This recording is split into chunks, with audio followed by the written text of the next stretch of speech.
finished building the house of the Lord. And the king's house, he built the Lord's house, and then he built his house. Somebody scream God first. God first. He built the Lord's house, and then he built his house.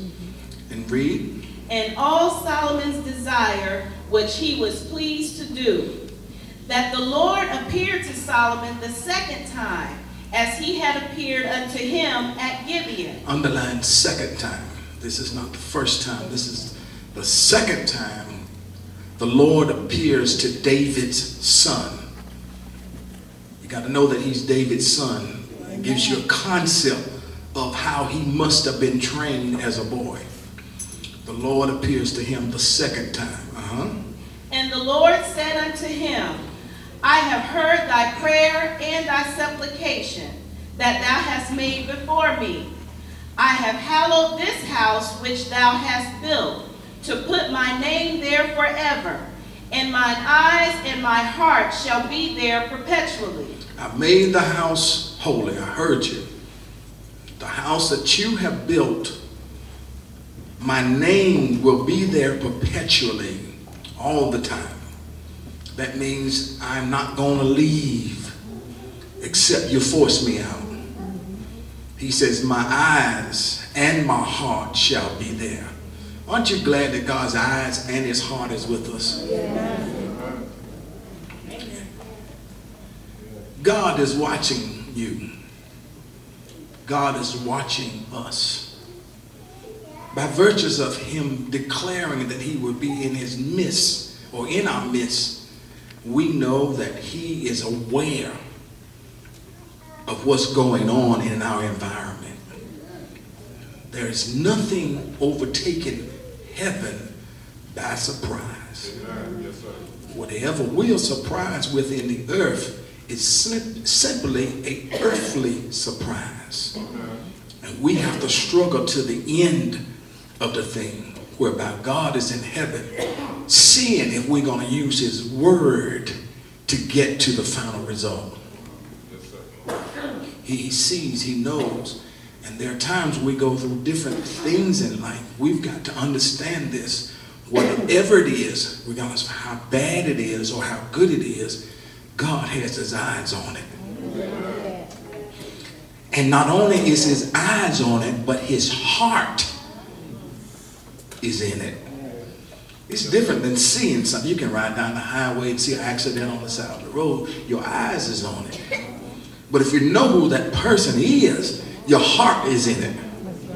God said, not only am I looking at it, but my heart is in it. And verse 4 says, and if thou wilt walk before me, as David thy father walked, in integrity of heart. Underline integrity of heart. If you walk in integrity of heart and in uprightness, to do according to all that I have commanded thee. Underline all, the word all. To do all that I have commanded thee. And will keep my statutes and my judgments. Then, verse 5. Then will I establish the throne of thy kingdom upon Israel forever. Understand, God is in the midst, but the throne is not established. As I promised David thy father, saying, there shall not fail thee a man upon the throne of Israel. But if ye shall at all turn from following me. Verse 6. But I'm going to be there. My eyes is there. But if you shall at all turn from following me. Ye or your... Wait. His eyes and his heart is there. So he knows when we turn. Turn is not an action before it is a thought. He said, my heart is there. That means I'm in tune with your heart. So before your actions turn, I know when your mind is turned.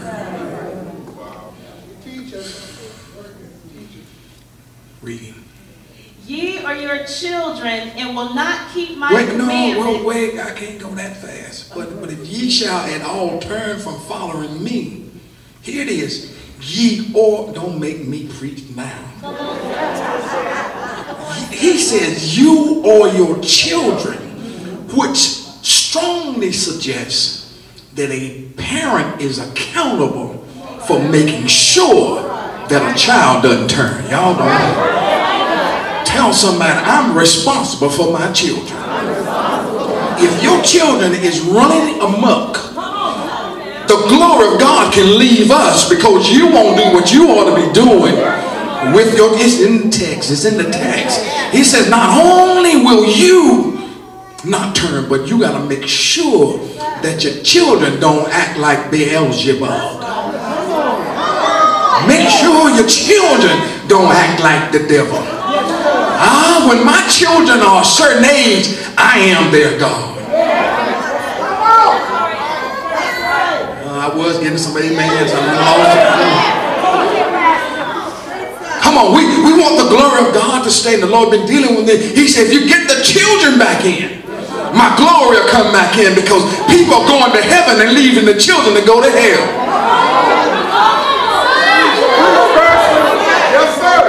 You can't shout and dance and your children are just like demons.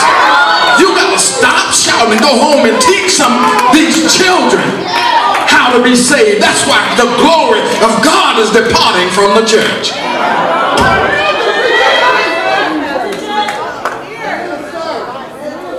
It's right there. Read verse 6 again.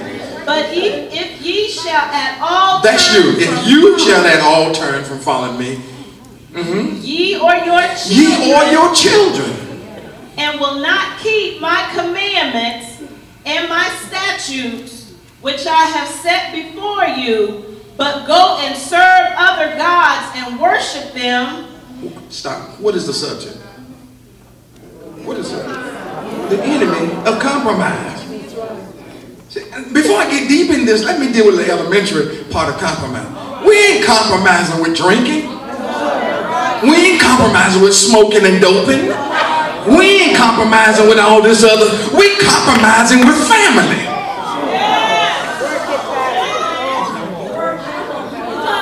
And it's a gradual trend that will lead eventually to other things. Because if family get out of hand, you might drink. That's right.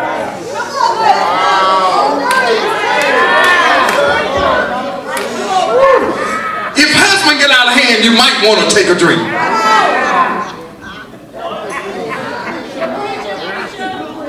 If wife get out of hand, it'll make you want them.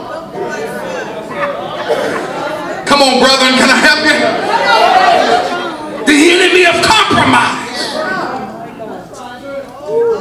So the enemy is trying to get us through our children.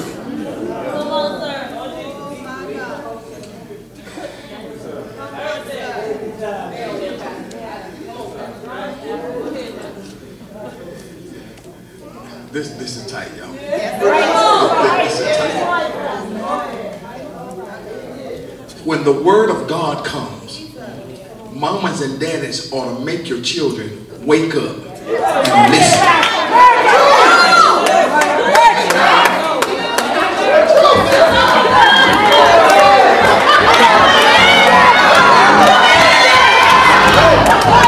Oh, I felt my dance.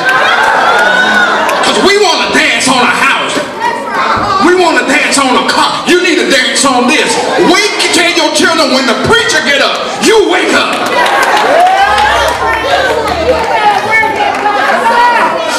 It's right there in this text.